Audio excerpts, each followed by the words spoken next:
You don't procrastinate because you're lazy. You procrastinate because your brain is working exactly as designed. Motivation feels powerful, but psychologically, it's one of the least reliable tools you can use.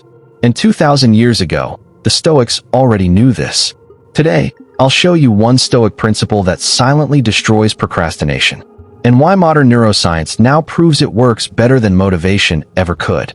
Stay till the end, because once you see this, you can't unsee why discipline finally sticks. Why motivation fails according to neuroscience. Let's be honest, motivation feels like energy, but neurologically, it's just a dopamine spike. Dopamine doesn't make you disciplined. It makes you anticipate reward. That's why motivation comes randomly, disappears under stress, vanishes when tasks feel boring, hard, or uncomfortable. Your brain is wired to avoid pain now, even if it causes pain later. So every time you say, "I'll start when I feel motivated," your brain hears, "Delay effort. Choose comfort." That's not a mindset problem. That's biology. And the Stoics solved this without knowing dopamine even existed. The Stoic insight most people miss. The Stoics didn't rely on willpower. They assumed, you will feel tired.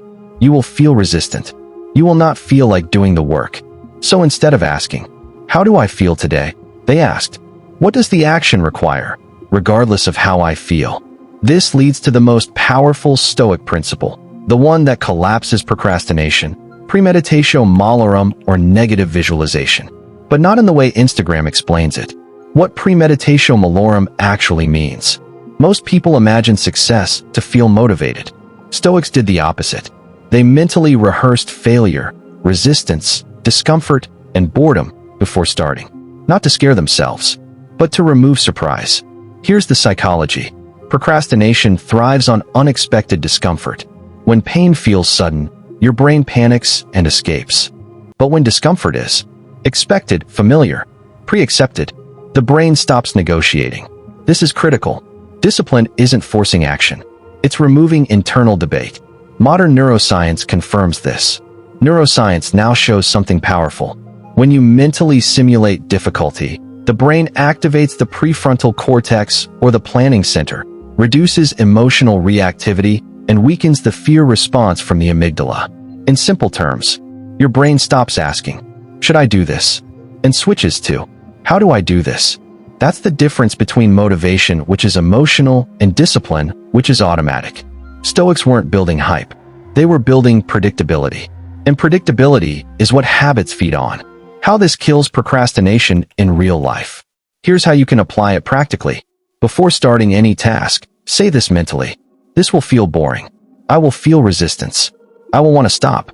That is normal." That's it. No affirmations. No hype. No pretending you'll feel amazing.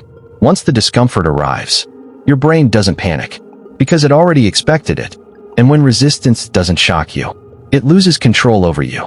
This is why disciplined people don't look motivated. They look calm. Motivation asks, "How do I feel?" Stoic discipline asks, "What is required?" One depends on emotion. The other depends on identity. And here's the uncomfortable truth. Procrastination isn't a time problem. It's a pain avoidance problem. Stoicism doesn't remove pain.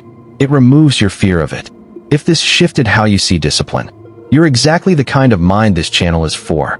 Subscribe to the Why Mind, because understanding your brain is the fastest way to stop being controlled by it.